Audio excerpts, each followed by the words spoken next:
Ankita is from IIT Hyderabad. She's going to talk on typographical investigation of Mauryan Brahmi, origin, evolution, and role in development of Indic and Southeast Asian scripts. So over to you, Ankita Roy. So it's a great pleasure for me to speak at the at this event in front of such an august audience. And before we move further, I would like to tell you about my fascination with this particular script called Brahmi, this ancient script. The very moment when I came to know about this particular script, that this single script has actually, has been the inspiration of majority of the various Indic scripts and many of the Southeast Asian scripts. I was hooked. I wanted to know further. I wanted to understand more, and went on to research on it, and wanted to, get onto the real sites like Sachi Stupa and Ajanta, Ellora, and many museums, starting from Kolkata Museum, National Museum in Delhi, and Chennai Museum. So over a span of quite a decade long, my search for Mauryan Brahmi has been there, and I was also surprised to know that Brahmi script has never been studied by for its typographic characteristics, but rather it has largely remained in the domains of history, archaeology, and epigraphy. So that prompted me to research further. And now, moving on to the next slides. So we all know, human journey across civilizations have a deep connect, and they tell you a story. They tell you they are indicative of a thought process, that clarity and extend their level of sophistication and their artistic sensibilities and abilities. They also enlighten us about their various faiths and beliefs. So moving on to the next slides here. So here you can see right on your right hand side, that's the proto-cuneiform tablet from Sumerians. So these are the earliest known examples from Sumerian pictography, which is a cuneiform impression script. And it was part of their very culture, society. We could understand their way of living by just looking at the male figure hunting dogs and boars. And on the right-hand side, you would see the Egyptian hieroglyphs, which is, again, in a hieroglyphic pictorial representation. And in the next slide, you would see the Chinese oracle bone, where the carved pictographic scripts are being represented, and also there are inscribed deer skulls from the late Shang period, mainly from the Henan province in 1200 BCE. So in the next slides, I would like to move your attention towards the Indian writing antiquity, and the very first examples in the Indian subcontinent are found from Indus Valley civilization, where in the figure number 6, you could see in the seal from the mature Harappan period, and starting from 2600 to 1900 BCE. So that is the seal, and on the other end is the the representation of how the negative and positive would appear. So Indus Valley script is still to be deciphered, and after Indus Valley there is a big gap between. We don't find any examples from the script. So. So that was the advent of when starting from 6th century BCE onwards, we start looking for, we get to find the various examples. So this particular vase is from Piprahava. It's called Piprahava vase from Nepal, and it contains Buddhist, these are Buddhist relic caskets having inscribed Brahmi inscriptions. So there are many examples how the name actually arrived, how we got to know that Brahmi was the actual name of this particular script. And it was Terence de Lecoupeur, the French Orientalist, who actually suggested this name. And there are mentions in Jaina religious book, Samavanga Sutra, Panavana Sutra, and Lalita Vistara, where it has been listed on very top in the all the 64 scripts and 18 scripts that were listed. So Brahmi had, surely it has been a superior script, which was best suited for royal proclamations for a wider audience over the wide Indian subcontinent that Mauryan Emperor, Ashoka was ruling. So as I've already mentioned, this vast empires that Ashoka chose for his imperial script. So there were majorly there were three scripts: Armaic, Kharosthi, and Brahmi. And the empire is not continuous, if you see, and of homogeneous demographic constitutions. And that was the power of that one particular script. It was holding everything together. It was binding the whole Indian subcontinent together. And on the very top, you see there is a coin that that is actually an Indo-Greek bronze coin with on one side you would see Brahmi alphabets, and on the other end there is Greek alphabets that are that actually proved to be as a Rosetta Stone, for few of the epigraphists. So it was quite a thing in the decipherment of the script. So this is called Agathicalus coin. And then, this part, I would like to take your attention. You can see how Indus Valley civilization, after Indus Valley civilization, there is a big gap, and Brahmi major edicts are found in the Mauryan dynasty and majorly in Ashokan period, and moving on to Satavahana, Shanga, and Gupta period. And later on, after Gupta, all the other Brahmi descendants started appearing. So next, if we go into the next slides, over here you can see the whole area that Mauryan Emperor Ashoka was ruling. So all the red inscriptions that you see are in Brahmi script. So out of all these 39, 34 were in Brahmi script, and where Lagman and Lampakas in Afghanistan were in Armaic, while Mansehra and Sabas Gadi were in Kharosthi. And Kandhar had a Greek and Armaic. So you could see the influence of Greek coming in from Afghanistan and those parts. So it was a vast pile of subcontinent that he was ruling. So eminent historian Romila Thapar feels the location of the edicts are of a geographical importance, as the selection of their sites was not arbitrary. They were deliberately placed either near habitations or on important travel routes or at places of religious interest, thereby ensuring that they would be available to as many as people as possible, because these were the major edicts, and they actually denoted, they referred to various laws that Ashokan emperor had to, give their viewpoints. And now moving on to the next set of slides. So if we look at the inspirations behind the script, there are various opinions. There are varied opinions. People call that some people call that they are coming from the indigenous creation and are not borrowed from foreign lands, while some others have various different theories. And Alexander Cunningham and Christian Lassen actually felt that they are from the indigenous group, while George Buller and Emily Senard and William Jones had a different story to tell. They were referring to a Semitic origin.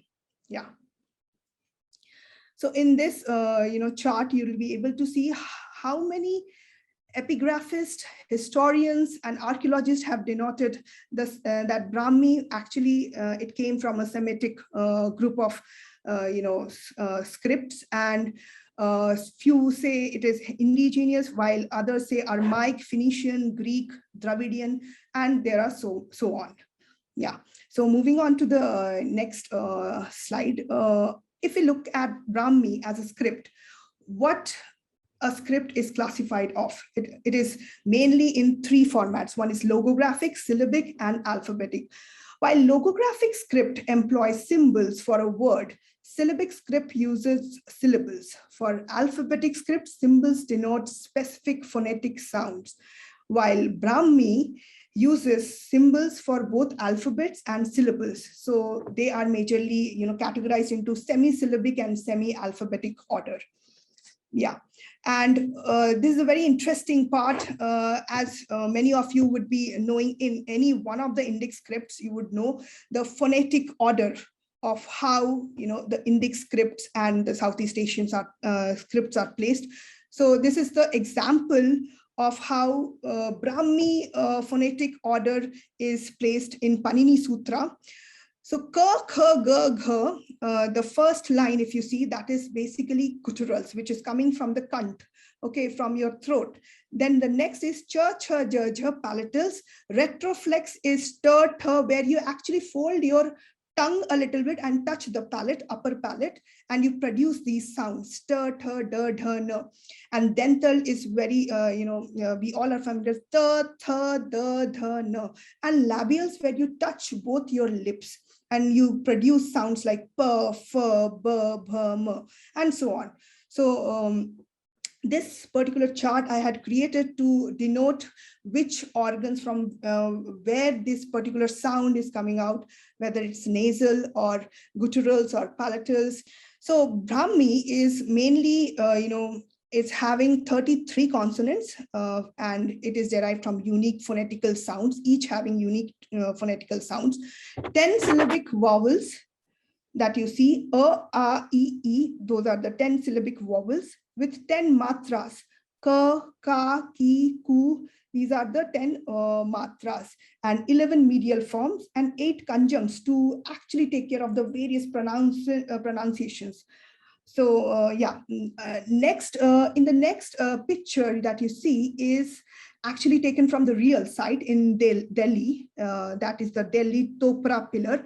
So on top, you can see how precisely this whole Brahmi script is engraved, incised, and which is so legible and readable from a distance. And just right at the bottom, you would see how the Devanagari inscription starting from 11th century onwards, that shift is appearing. So those are the later period inscriptions.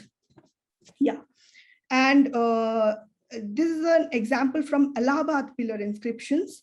So moving on to the next slide, you would see the details of Allahabad pillar inscriptions, which is very well aligned over the baseline and very well, placed. And in the next, at the bottom, you would find how that shift is changing. There is no flow. The line is quite crooked, and there is no such. So these were the changes. These were the shifts that was appearing, probably due to various tools, probably due to various things that the scribes were using. Yeah. So anatomy of Brahmi here, if we see, consonant j, the first is j, next would be a conjunct, which is actually denoting pa and ra, pra, and next is we maybe associate this letter very easily with Devanagari, dha, and on top you can see an oki matra. And now moving on to the next letter, tha, can we see how how we can actually refer to the theta, Greek theta. So there are such similarities. That is why every derivations where people were actually debating over how, from where it has been derived. So here you see matras and medial post-consonantal forms. Aki matra. So this particular consonant is ka. That is represented in Brahmi, which is simple plus kind of a sign with horizontal and vertical lines, and aki matra, short ikar and long ikar. So here you would see how horizontal strokes are used and just vertical strokes are used to denote the various matras, and one anuswar with a dot. ingenuity, if I talk about the ingenuity, we require, this designing a script was a very challenging process. If we look back during those times, they were sitting in front of plethora of symbols. They had to select one distinct yet memorable icon or symbol that would represent that particular that alphabet, that consonant. So it requires logical reasoning, visual judgment, and cultural relevance. Yeah. So here you can see how horizontal strokes is logical and still relevant, just as how we swap fingers on our smartphones. So it is based on the thorough understanding of freedom and flexibility of our body parts. This seamless coming together of consonants with the matras present a balanced graphic representations. So there are 3 strokes that uses horizontal axis, 6 adopt strokes in combination of both vertical and horizontal forms. Yeah. So simplicity is, this particular chart I had created by looking very closely this whole script of 33 consonants, and I could find there are 19 symmetrical, forms having symmetry in both X and Y axis, symmetrical only in one axis, X axis and Y axis. And there are approx 14 characters that do not display any, symmetry. Yeah, distinct. This script is distinct yet easy to memorize. So Brahmi symbols are very impactful yet easy to remember and difficult to mistake.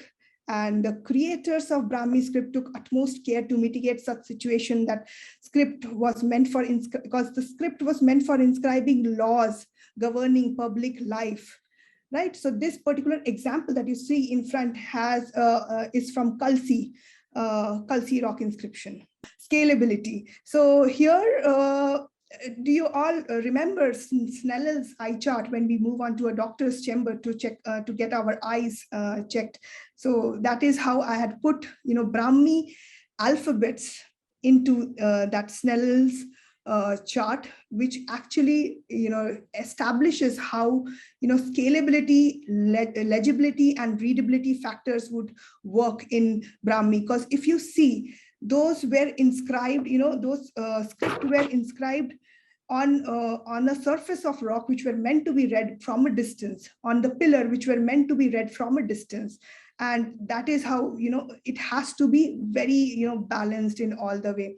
And moving on to universality, if we look at this particular example from Alia, a new tactile font designed as an alternative form for Braille by Andrew Chepaitis, which makes use of symmetrical glyphs and straight lines and instead of dots. So earlier the Braille system had a dot system, but now he has used both circular forms and square format and very minimal dots. So that was, that is how identical I could actually relate it with Brahmi. Brahmi symbols uses similar attributes with all circular and squarish and horizontal and vertical lines. Yeah. So role in development of Indic and Southeast Asian script. So I would suggest, maybe we can go to the next slide. Yeah, here from a Mauryan K, the first letter is K, and that is from 3rd century BCE Mauryan. And slowly when we move on to the Satavahana, the Guptas, Pallavas, Vardhana, slowly can you see that shift that is appearing on the script? And on the end, that is Gahadavala, 12th century CE. And that is the nearest form, which is closer to Devanagari script. And even Chalukya, you would see that shift has appeared, and you could see in 11th century that Devanagari form was taking place. So that particular shift appeared in all the various scripts, and there were various descendants of Brahmi that appeared. And this chart actually shows there were various list of, Brahmi descendants, Kharoshti, Siddham. Then there was a Bengali script, Odia, Telugu, Tamil, Kannada. So northern script and southern group of scripts, all were the major descendants from Brahmi. And so just to conclude my talk, So so the glorious scriptural journey of Mauryan Brahmi provided us with great insights about the deep intellectual prowess of ancient Indian typographers. I'm calling them ancient Indian typographers. So development of such an ingenious script by combining phonetic and graphic aspect is commendable. We have seen through the study how Brahmi's typographical superiority is not by chance, but has been achieved through percipient selection of symbols for Brahmi consonants, vowels, matras, and numerals with a focus on simplicity, visual clarity, and boldness. The impactful glyphs were decided not only on their structural merit, but also by understanding the users, not only the body, but also the mind. So human psychology played an important role. Consideration of ergonomics and psychological aspects in relation to retention of human mind is just noteworthy. Thank you. Thank you so much. Thank you so much, Ankita. Wonderful presentation, very good research and analysis, and really nice to look at Brahmi in this detailed manner, Yeah, thank you for that. I think it was very enriching for all of us because Brahmi is the forerunner of all our scripts, right? So that's a big takeaway for all of us. So just again, the floor is open. Okay. Uh, any questions? There are some comments. Yeah. Excellent presentations and good study. Okay. What is the base you have used for deriving the grid system for Brahmi script? I actually used here how Devanagari script has been, derived, how the typographers of today uses Devanagari and Latin script as their base. And I've used those grid system into, I've placed Brahmi on top of that. Thanks. Are there any questions for others? We had 4 talks till now. This is an observation for Monica. Before that, I'll just make an observation for Ankita's. I think that's a really nice longitudinal representation of Indus Valley and the script. And then you say that it's not yet been deciphered, and you mentioned the Rosetta, which was absolutely path-breaking. And I didn't know that Indus Valley yet remains undeciphered. So I wonder how Brahmi happened, because Brahmi seems a derivative of Indus Valley, right? That is debatable, Professor Ajanta. So, many people think that either it is an indigenous origin, or people also believe as if it's from the Aramaic that Brahmi has got its inferences from. Also, there are James Prinsep, who has actually deciphered the script. He feels it has, Greek is what has influenced Brahmi. But this whole thing is still very debatable. Some say Semitic origin, where Semitic is mainly how Hebrew, Aramaic, Phoenician, and Akkadian. So these scripts have really given its way to, and also some people feel Arabia, that Arabic whole peninsula from Saudi Arabia, Bahrain, Yemen, Socotra. So all these, places have given its way. While George Buller suggests that it is an indigenous, creation, and quite interesting to see. But, we find in Greek that phonetic order is not in place. If we look at the Greek script, the phonetic order is not in place. While in Brahmi, it's placed so scientifically. All these gutturals, palatals, nasals, everything is just in a structure in Panini's Sutra, if you find. So yeah, so this part is quite debatable, and people are still not, sure from where this origin of Brahmi has actually come into place. Because the Phoenician influence would have only come by sea. There's no other way. The Greek would have come from Macedonian side, Afghanistan, influence. So that is very interesting. I like the way you presented everything. And so keep it up. I'll get in touch with you and tell you why I'm interested, okay? Thank you for about it separately. Thank you. Take care. So I wanted to talk to Monica. Acosta. Are you there, Monica? Yeah. Hi, Monica. Yes, Dr. Argenta. Hi. Tell me. Thank you. Your presentation of the idea of posters uh, is of course not surprising, because your part of the world is like the global capital of posters, which for that I mean from Ecuador right across, the shoulder of South America, and then it goes into Havana, because some of the greatest poster artists are there in Havana. So Ecuador, of course, Ecuador, Guevara, etc. All of them, it was fertile ground for all of them, for revolutionaries, etc.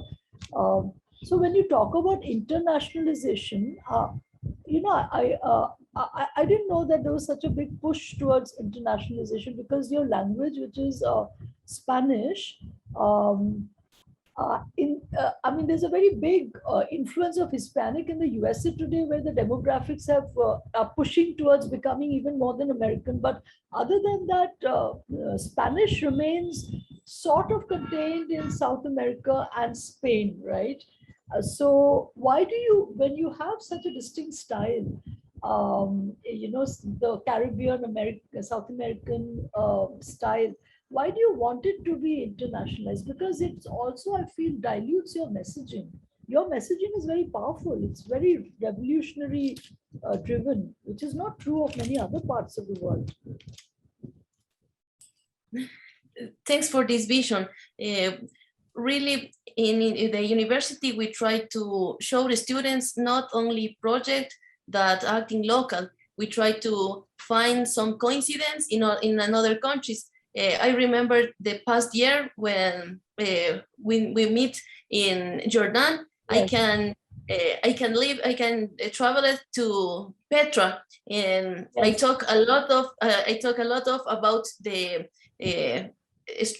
sculpture in the rocks and all meanings that we found there.